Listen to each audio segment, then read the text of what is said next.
know my family history. All I know is that they immigrated through Ellis Island. What is Ellis Island? You don't know what Ellis Island is? We'll teach you.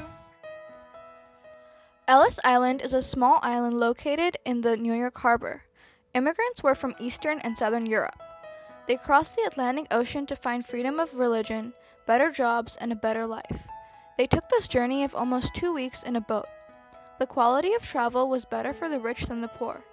There were 3 different quality levels, first class being the best, second following, and third being the worst travel experience. The first immigrant to pass through Ellis Island was a 15-year-old girl from Ireland. Her name was Annie Moore. She'll be the first of 12 million people. She boarded the SS Nevada with 148 other passengers. In honor of Annie, there's a statue of her on Ellis Island as well as County Cork, Ireland. Leaving your country didn't always mean that they were going to be admitted into the U.S. Many of the third class died from disease. Even though most immigrants were admitted through Ellis Island, the ones had a disability or health problem were sent back to their native country. On their journey to Ellis Island, they had to stay in crowded, dark, unsanitary, foul-smelling spaces. They barely got any time to go on the deck because the deck was for higher-class people. During the ride itself, the mortality rate was 10% per voyage. The only reason why the immigrants would be able to endure these conditions was a hope for a better future. Oftentimes, the Statue of Liberty was the first thing they saw in America. It was a sign that they had reached the promised land and they were finally free from their home country and their long journey. Even before they could leave the ship, they were inspected for contagious diseases like the measles, yellow fever, and the smallpox.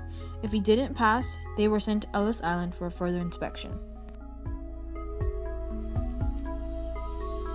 In order for the immigrants to be admitted into the U.S., they had to go through a long process. First, they were to climb up a long and steep staircase so the workers could identify the people who were dragging their feet. On the first floor, immigrants with disabilities could cover them up by adjusting their walk, but when climbing stairs, it is easy to notice any abnormalities. If the immigrant couldn't walk, they were sent back to the country they came from because the U.S. wouldn't benefit from accepting an immigrant who can't even work. Once the immigrants reached the second floor, they were to go through a health checkup to see if they had any health conditions such as pink eye or other contagious diseases.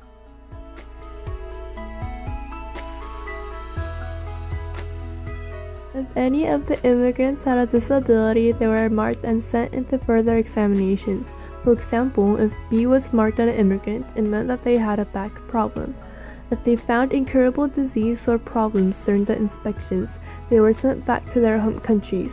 If a child was under the age of 12, they were sent back with their parent, and if they were over the age of 12, they had to go back to their home country by themselves. After their physical and mental examination, they examined their eyes looking for any symptoms of trachoma. Trachoma caused blindness and sometimes death. If you had trachoma, it meant that you would be deported to your home country. About half of the deportations were because of trachoma. After you finished your medical exam, you had to go through the questioning process. During the questioning, they would ask you 31 questions. The inspector had about 2 minutes to decide if you were worthy enough to go into the U.S. If you passed, you could now enter the U.S. Only 20% were kept from entering the U.S. for medical treatment. 2% of the immigrants that came were sent back to their home countries. In 1921, a new law was passed temporarily limiting the number of immigrants that were able to come to the U.S. The Immigration Act of 1921 was passed in fear that the immigrants would lower wages of American workers.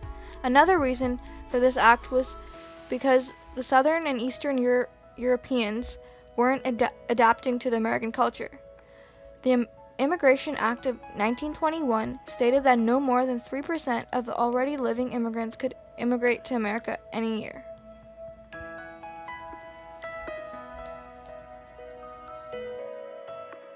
In 1924, another law was passed again limiting the number of immigrants that were able to enter the U.S. This act was called the Immigration Act of 1924. They began to only accept 2% of the total number of people from each country based on the 1890 census. This act that paved the Immigration Act of 1924 was the Immigration Act of 1917. This act made any immigrants older than the age of 16 show that they can read and write. These two immigration acts limited the mass immigrants from Southern and Eastern Europe. Today we face a new problem of illegal immigrants jumping the border.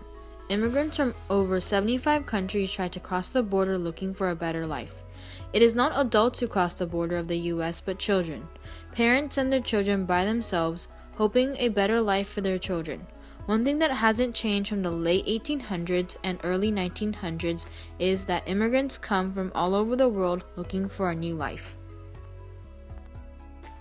On November 12, 1954, Ellis Island officially closed. Since it first opened in 1892, it has processed over 12 million immigrants. Today, about 40% of Americans can trace their ancestors to Ellis Island. Immigration through Ellis Island hit a peak during 1892 to 1924. In 1984, Ellis Island went through major construction which costed about $160 million. In September of 1990, Ellis Island opened to the public. Today, about 2 million people visit per year, seeing the gateway to the US. Ellis Island was the gateway to the many immigrants. I can't believe how much trouble my ancestors had to go through just to get freedom.